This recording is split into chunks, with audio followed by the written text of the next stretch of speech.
He's not cold anymore.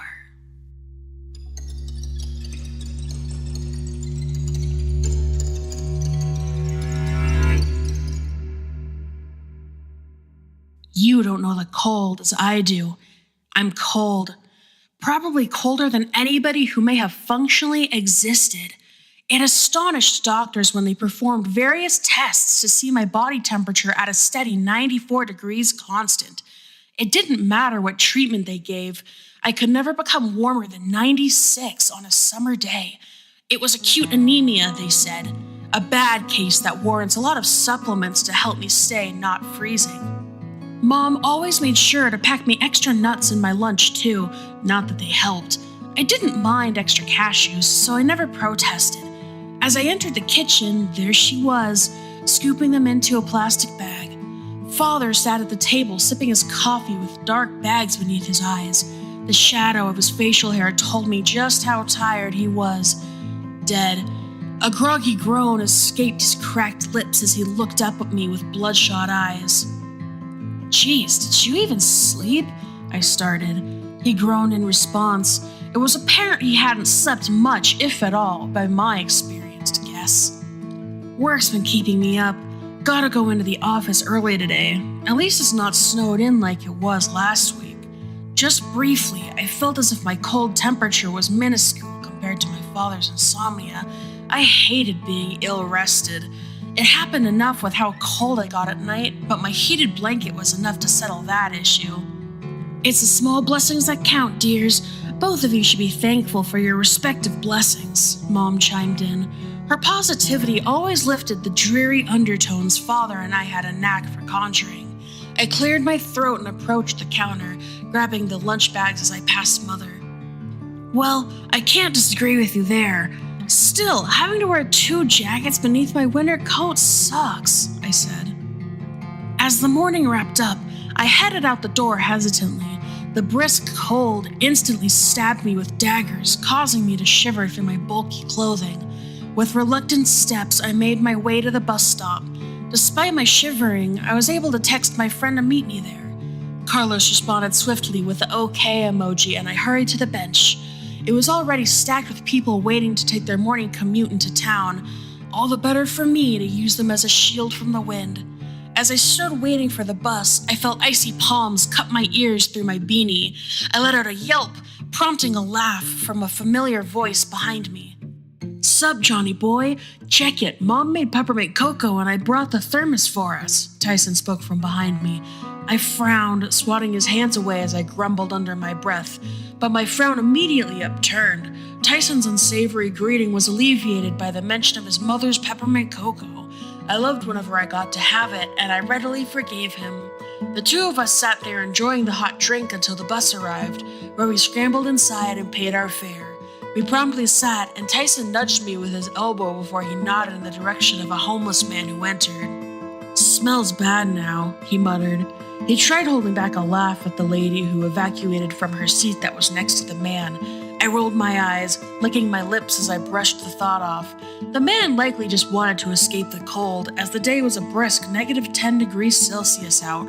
Tyson talked with me about a new FPS game that we had both anticipated. Of course, Tyson already had the game waiting for him at home, as he and his family were very well off. I had to wait for Father to permit the funds for me to buy it. I always envied that about Tyson, but in good fashion, he smirked cheekily. "You can come over after school to play a bit. We can do split screen," he saw through me. "What, for real?" I excitedly gasped. It was in moments like this that the warmth rushed over me. Not because I was excited, but because I realized how loud I was. A few of the passengers glanced in my direction. My cheeks were flushed, which urged me to compose myself. I felt a chill take the place of the warmth of my embarrassment and turned my head to look at the window. Closed. I rose an eyebrow in confusion. Perhaps it was just my anemia acting up again. Yet, I saw Tyson shiver as well. I rose my head, feeling eyes on me. Moments had passed since my excited statement, and everybody had moved back to their newspapers or Walkmans. I swallowed. My eyes slowly drifted to the homeless man to see his bloodshot eyes staring back. I averted my gaze quickly. I didn't want to be disturbed by the guy. The chill I felt got stronger, as if winter air was coursing across my skin. I could momentarily see my breath, and I clasped my gloved hands in front of my mouth to breathe warm air. I had 4 layers of clothes on and was inside a crowded bus. The cold made no sense in the situation.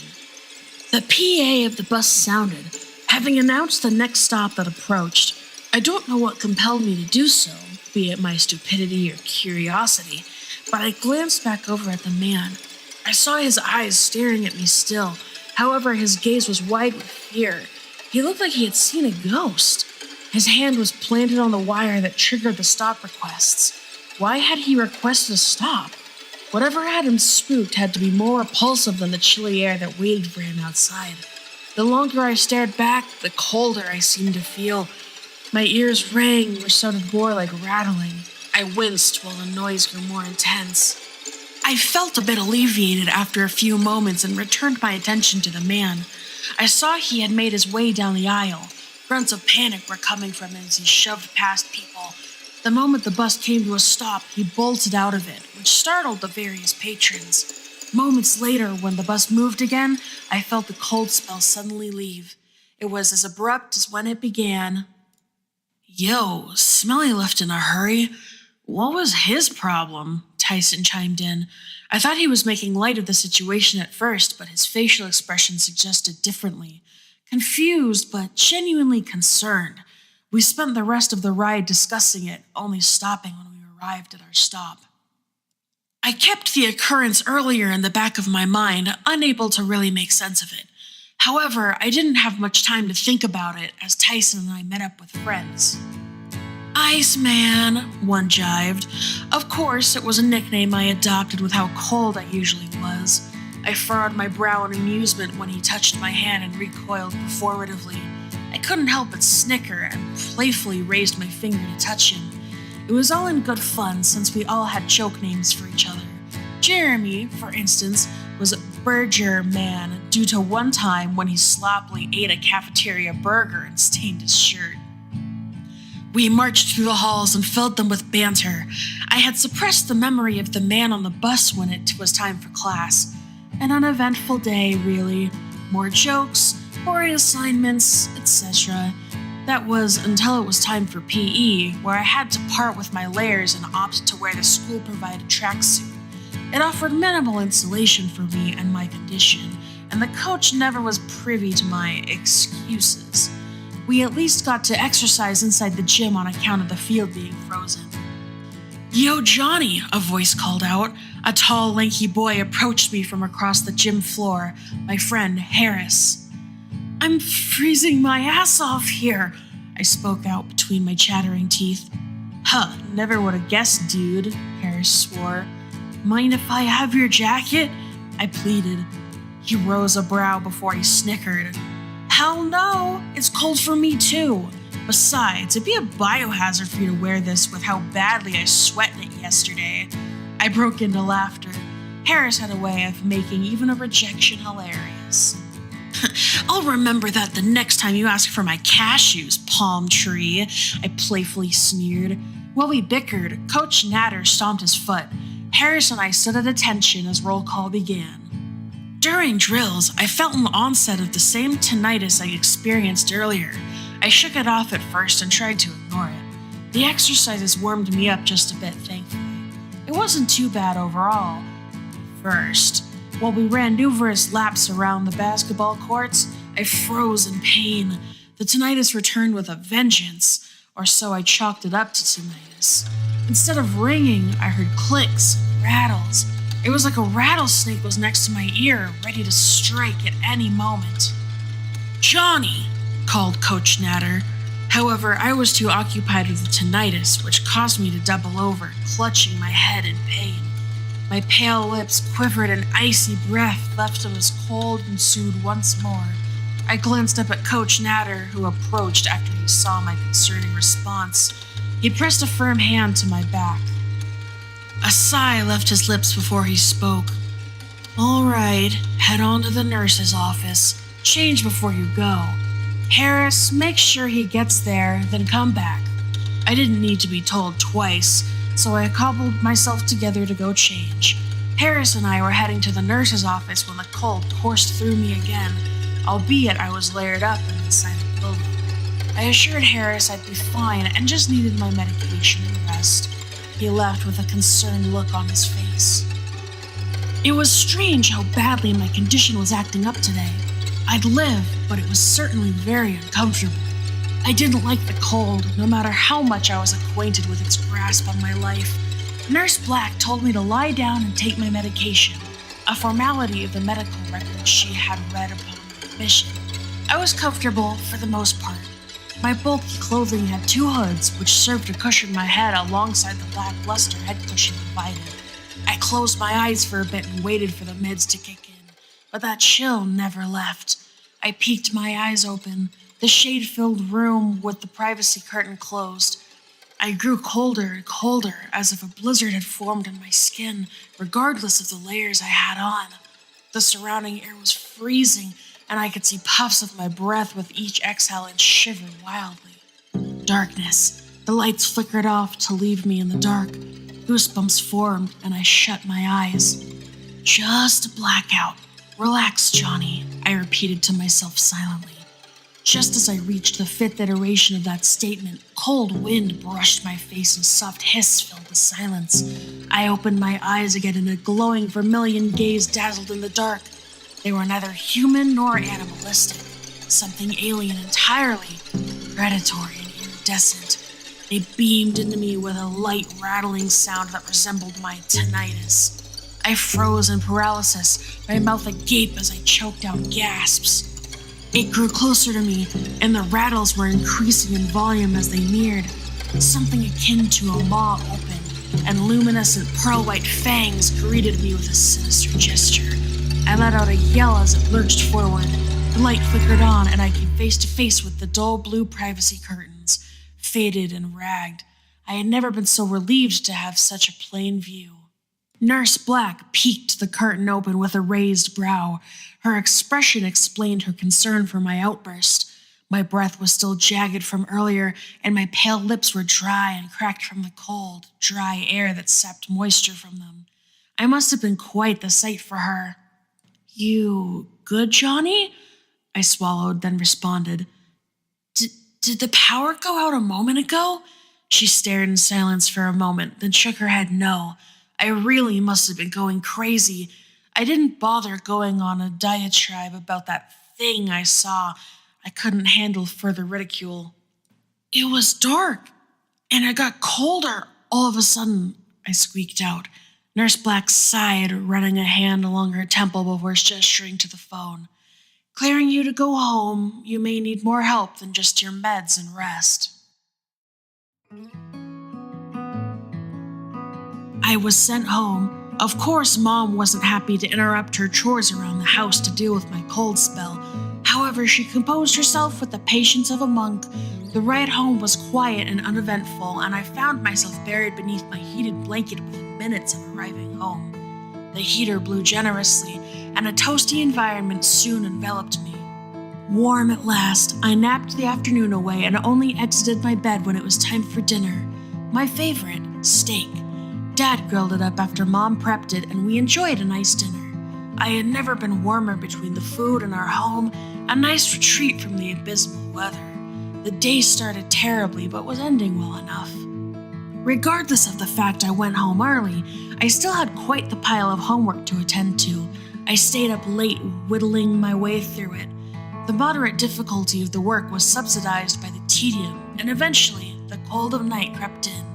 I shut my book and shivered. My bed called, and I wasn't one to ignore it. The cold grew more voracious, tenacious in its conquest to subdue me in its cutting embrace. I licked my dry lips and stumbled tiredly to my bed. As I attempted to lift the blanket, I felt a sting as my skin made contact with the fabric. I twisted my wrist to stare at my palm. Spots of blue, pink, and red decorated where I had touched the blanket. Blinking in confusion, I stared at the blanket, curious as to if something was on it that gave me the strange rash. Nothing. I returned my focus to the marks and could suddenly see it spread along my palm. I gasped and rushed to turn my lamp on. As soon as the light could fill the room, it flickered. The light became dull before it burned out, leaving me in the dark once more. Faint rattles filled my ears, and I reflexively scrunched my face while I cupped them. My nails raked my head and neck as the rattles became more aggressive and loud. Before I had realized, I could see my breath again. This permitted me to stumble back in shock, letting out whimpers of fear as the cold greeted me once again. Then, the alien eyes stared at me in the dark. Vermilion and red danced in a blurry wave, synchronizing with the rattling sound that plagued my ears. White fangs smiled at me with a sickly implication of their intent. Hazy mist danced around a crystal-like body I could hardly see in the dark. Closer and closer it grew, and I sought to yell for my mom and dad, but the only thing that left my lips was a low croak. My teeth chattered relentlessly, and the cold seemed to paralyze my jelly legs. I stumbled back, crawling back towards the adjacent wall. Closer and closer. The entity was but a few feet away from me.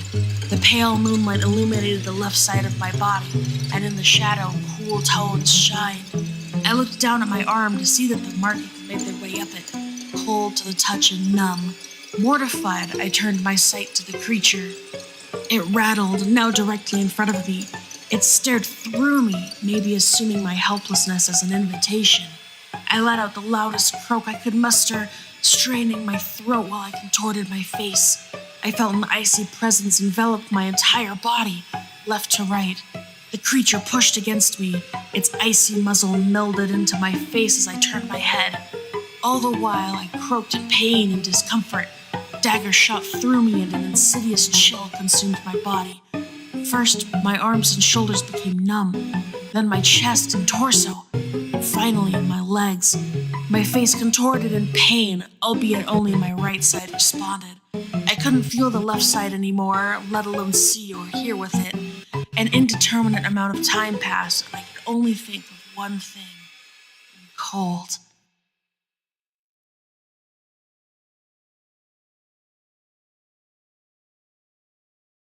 The next morning I awoke. I last remembered that I fell into bed after I finished my homework, which filled me with an odd sense of pride. I never was the studious type, but I knew when to put work in. Warm scents traveled up to my room, the unmistakable smell of toasted croissants that I loved so much. I grinned to myself as I stood from the bed, still wearing my pajamas as I jogged downstairs to greet Mother and Father. Father looked more alert this morning. I could only venture to guess what changed. Mom was as lively as ever. She danced through the kitchen prepping breakfast, conjuring a cacophony of lovely scents of food that would warm me up. Come to think of it, I didn't even feel cold. I hadn't since I'd gotten out of bed this morning. My face was as chilled to the touch as ever, as confirmed by Mom when she strode over and pressed the back of her fingers to my forehead. "Johnny, are you feeling okay today? You're not any warmer than yesterday." I brushed the question off and waved her hand away. "I'm fine," I muttered. I took a seat next to Father, who was still engrossed in his paper. I snickered a bit. I could recognize that look on his face. Hunger. That made two of us. Minutes later, we were both given our plates, and he flashed a smirk at me before he grabbed his fork. With a twirl of it, he chuckled. "You seem awfully lively today. Feeling warm?" he prodded. I was already halfway through with my croissant when I answered. With cracked, dry lips stretching, I flashed a fanged grin. "He's not cold, boy."